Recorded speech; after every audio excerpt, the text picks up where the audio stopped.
Hey everyone, I'm Allison Kurak, owner of Stitch Real Estate Transaction Coordination Company. Today I really want to share my personal journey with you of how I became a transaction coordinator.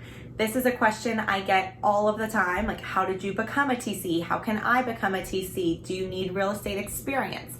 And so I want to give a little disclaimer that my background is a lot of real estate experience before I got into this role, but I know a lot of TCs who come from various different work backgrounds who are now in this role. So don't let that discourage you. I just want to share my personal story today.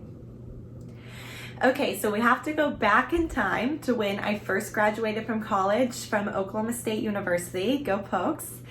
I had a job set up in insurance.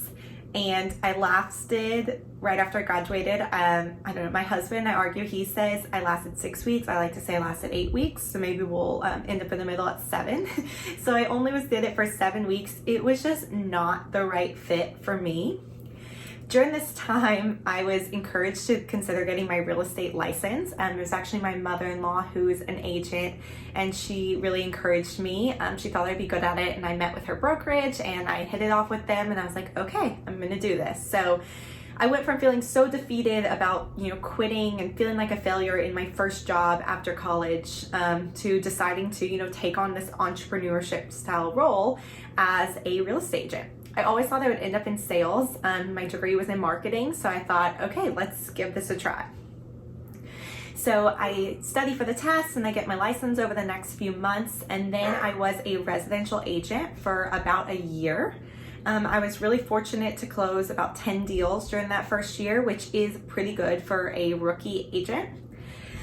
But I started to think there were a lot of different aspects here. So one of them was there's so many things you don't learn when you take the real estate exam about how things are actually done in real life and in practice.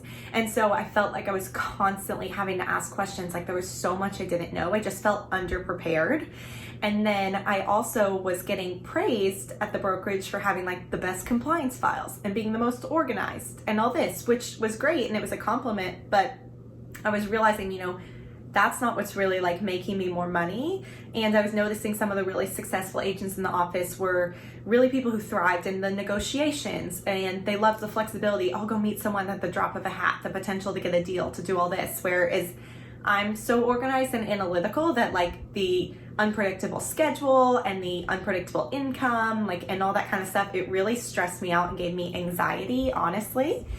And about this same time, I've been kind of having some of these thoughts about if I should keep doing this, keep pursuing it. If you are an agent or have been one, the first year or so is so difficult.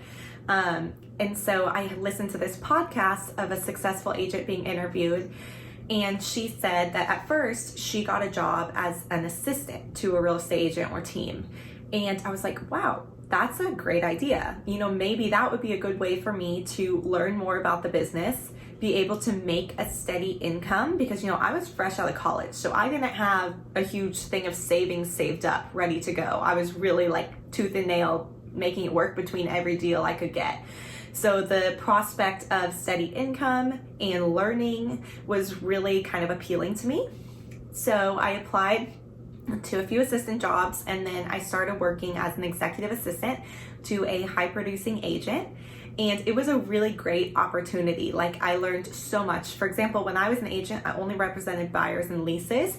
So I got to learn completely the whole listing side of how that worked. So that was huge. Also, just seeing someone who'd been doing it for years successfully at a high level, learning so much from them, and then also getting to put things into practice for myself.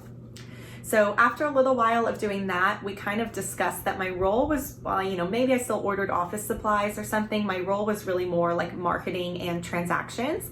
So we kind of transitioned my title to licensed marketing and transaction coordinator. In there, I still pretty much did the majority of the same task, but I was really focusing on the marketing and then also on the transactions. So transaction-wise, I was pretty much doing exactly what I do now because it wasn't quite as many transactions because I had other duties. I was able to kind of balance both. And I did that for a while. And then it's funny because, like I said, my degree is in marketing, but after a while, I started to realize I really, really like working on the transactions. This is my favorite part. I love all the organization that goes into it. I loved feeling like I was making a difference. Like, I am very analytical and organized, but I'm also very extroverted. So I liked being able to call the clients and have a conversation with them and help them. And I liked also being able to focus on doing all the paperwork and making sure all the T's were crossed and the I's were dotted.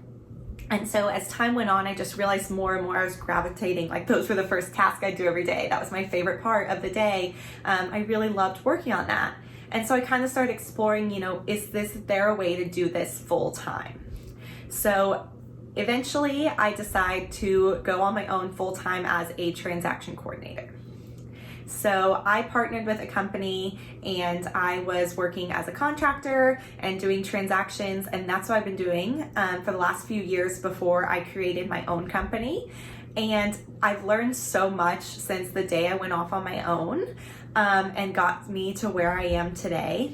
But it really was huge. I think having the real estate experience, it gives you credibility and there's so much knowledge. But I'll tell you, I've closed a ton of deals and I have all this experience and I still learn something new, like definitely at least once a month, probably more like once a week. So it's an industry where there's so many like unique things that you can always be learning. So like I said, I don't want to discourage anyone who wants to become a TC that doesn't have real estate experience. But I get asked a lot, how I got here. And so I really just wanted to share my personal journey.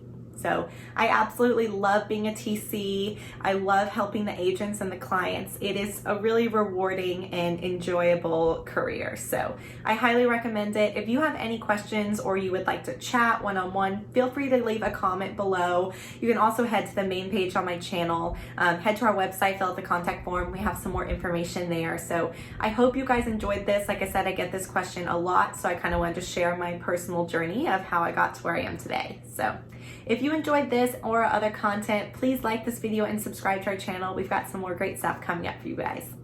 Thanks for listening.